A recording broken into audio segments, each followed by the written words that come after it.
Baik, Assalamualaikum warahmatullahi wabarakatuh. Kami dari kelompok 8 akan menunjukkan dan mempresentasikan hasil dari tugas statika kami dalam materi yaitu PBL 2. Tapi sebelum mulai dari situ, saya akan memberitahukan anggota kelompok saya, yaitu mulai dari Marshalia Daulay dengan NIM 23036, lalu ada saya sendiri, Jen Fauji Sail dengan NIM 23071, lalu ada Faiji Atmaja dengan NIM 23109, dan yang terakhir Galiel Gibran Tarigan dengan NIM 23024. Nah, berlama-lama langsung saja kita mulai. Struktur rangka. Jadi apa itu struktur rangka? Struktur rangka itu adalah sekumpulan rakitan batang yang saling terkoneksi pada bagian ujungnya dengan sambungan fleksibel untuk membentuk sebuah struktur yang kaku dan stabil. Jika semua member dan beban yang diterapkan terletak pada satu bidang tunggal, rangka ini disebut rangka bidang. Jadi apa fungsi rangka ini? Fungsi rangka ini sendiri adalah untuk menopang beban bangunan, mendistribusikan beban secara merata, memberi kestabilan dan kekakuan, mendukung konstruksi modular dan cepat fleksibel dalam desain. Lalu ada beberapa banyak macam jenis struktur rangka. Namun sebagian kecilnya yang pertama itu ada rangka kuda-kuda, yang mana dengan ciri khasnya bentuk segitiga kecil yang membentuk pola rangka. Fungsinya ini biasanya untuk menopang atap, terutama pada bangunan bentang lebar, seperti hangar, stadion, aula. Ciri khasnya itu ada ringan tapi kuat, hemat material, biasanya digunakan di bagian atap.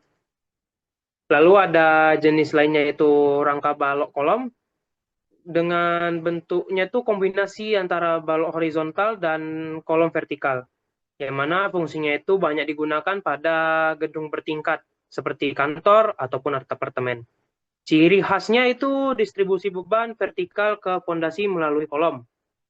Lalu yang jenis ketiga itu ada rangka portal atau bisa disebut juga portal frame, yang mana bentuknya itu seperti huruf N ataupun juga N yang kepalanya itu berbentuk segitiga. Yang fungsinya itu umum untuk gudang, pabrik, dan bangunan dengan bentang lebar tanpa kolom tengah. Ciri khas yang bisa kita lihat dari kolom rangka ini, dia menggunakan balok dan kolom baja dengan sambungan kaku.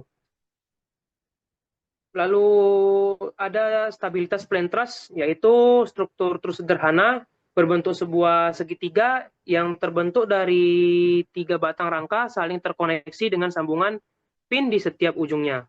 Yang mana jumlah member bisa disebut M pada struktur simple truss memenuhi persamaan M sama dengan 2J kurang 3, di mana J adalah jumlah join.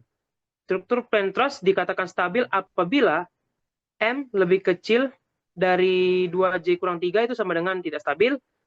M lebih besar atau sama dengan 2J kurang 3 itu sama dengan stabil. Nah, metode analisis struktur rangka. Ada beberapa metode analisis struktur rangka tapi yang biasa digunakan itu ada metode analitis, yaitu metode keseimbangan titik buhul. Metode ini dia plusnya tuh presisi, tapi waktu pengerjaannya relatif lebih lama.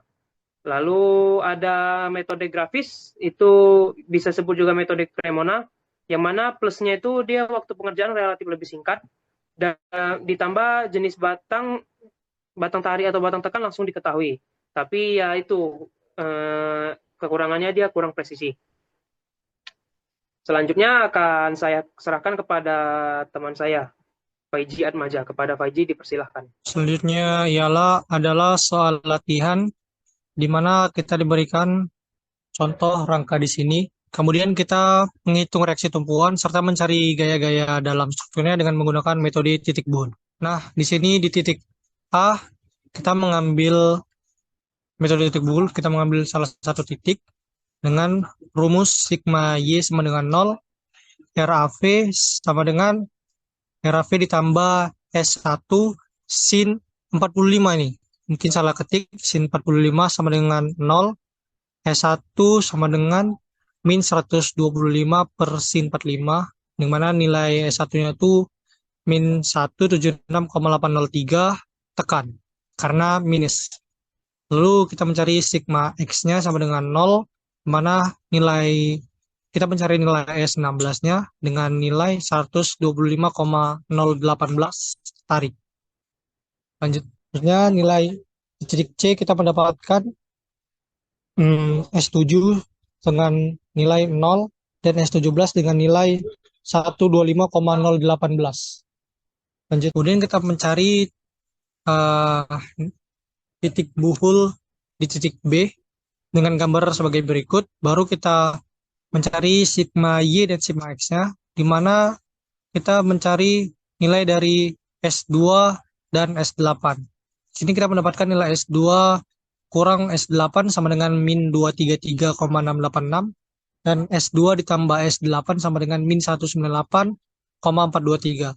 Lalu kedua variabel tersebut kita jumlahkan dan menjadi 2 untuk mencari nilai S2-nya. 2S2 sama dengan min 432,109, baru min 432,109 kita bagi 2 dan mendapatkan nilai S2-nya min 216,054 tekan.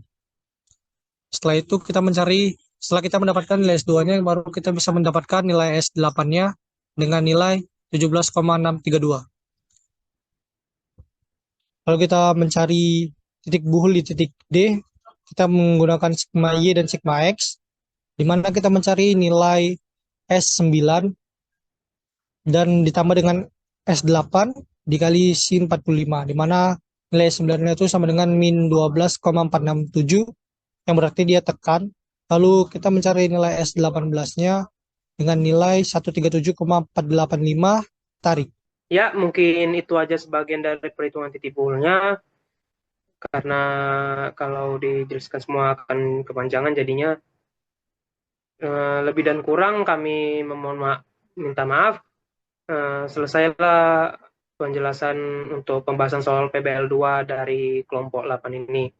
Untuk kalian yang sudah menonton, terima kasih. Assalamualaikum warahmatullahi wabarakatuh.